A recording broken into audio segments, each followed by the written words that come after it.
Bonjour à tous et à tous, on se retrouve aujourd'hui pour parler de garder son âme d'enfant.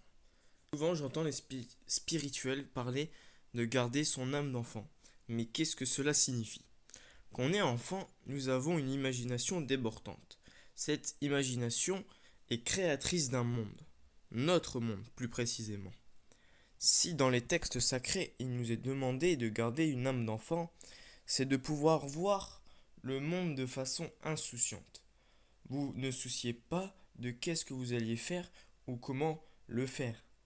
Vous vous en fichiez car il y avait vos parents qui s'occupaient de tout. Vous n'aviez qu'à vous découvrir et découvrir le monde. Mais aujourd'hui, vous êtes grand, vous avez des responsabilités, vous ne pouvez pas flâner de manière insouciante. Et pourtant, vous avez toujours des parents qui s'occupent de vous, des parents célestes. Selon les croyances, c'est les anges ou l'univers qui sont là pour vous. Ils placent sur votre chemin des choses comme des cadeaux, des surprises, comme des choses plus négatives. Il y a, comme chez les parents, des hauts et des bas. Mais pourtant, l'amour est toujours là. Les problèmes servent à trouver des solutions qui permettent d'avoir une prise de conscience sur une chose. C'est le meilleur moyen pour nous faire découvrir qu'il y a quelque chose qui cloche, être face à son problème. Enfant, vous aviez souvent des contrariétés. Fais pas ci ou fais pas ça. On tâtonne des bouts des doigts nos limites pour pouvoir trouver le juste milieu. Enfant, vous découvriez le monde, vous vous émerveillez face aux créations du grand architecte. Quel meilleur compliment de faire à un artiste que waouh face à ses créations. Même si aujourd'hui vous connaissez les choses qui vous entourent, vous pouvez toujours prendre le temps de vous arrêter et contempler ce que vous voulez.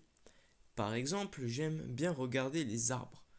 Même si j'habite dans une grande ville, il y a toujours des arbres. Peu importe l'endroit, il y a forcément quelque chose qui vous fait vibrer. Eh bien, apprenez à l'apprécier. Une chose importante que j'ai apprise est que quand nous avons quelque chose que nous apprécions, on se rend vraiment compte de sa valeur quand on ne l'a plus. De là où il faut être reconnaissant pour chaque chose. Ainsi, vous remerciez vos parents célestes, mais aussi ça vous aide à sauvegarder ces choses. Ça vous permet de vous rendre compte de sa valeur à vos yeux, et quand vous vous rendez compte de la valeur des choses, on vous offre des cadeaux avec de plus en plus de valeur. Et c'est totalement logique. Noël est passé il y a peu de temps. Pour Noël, vous n'allez pas offrir un ordinateur à un enfant qui ne prend pas soin de ses jouets en plastique. Comment pourrait-il garder en bon état un objet si fragile et cher? Bien sûr, il y a des parents qui font l'erreur. Mais j'en connais aucun qui ont fait l'erreur 2 fois d'offrir un objet précieux à un enfant qui s'en fiche royalement de sa valeur et qui le casse par son manque de maturité. En synthèse, je dirais que l'imagination est quelque chose de subtil, qui est envoyé vers un autre plan de conscience qui, lui, recevant le message, le renvoie à son destinataire avec une réponse l'accompagnant. Ce n'est pas un message forcément d'approbation ou de refus. Ça peut être, je pense que c'est plutôt un message, si tu veux ça, ben travaille pour avoir ça.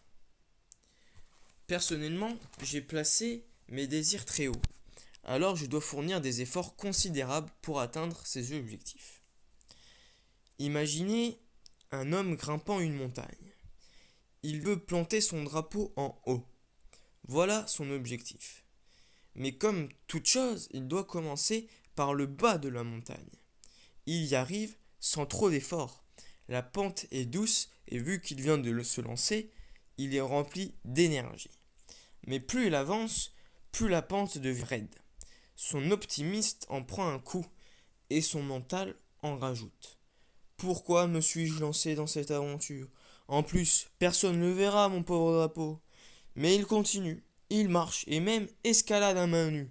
Sans fil, la chute lui serait fatale. Mais la peur lui donne une dose d'adrénaline. Le voilà au meilleur de sa performance. Et le sommet ne tarde pas à arriver. Une fois arrivé en haut, il décompresse et se rend compte de son exploit. Sans parler de la beauté du paysage, avec une vue panoramique sur tout ce qui l'entoure. Tous les efforts sont déjà oubliés et fortement récompensés.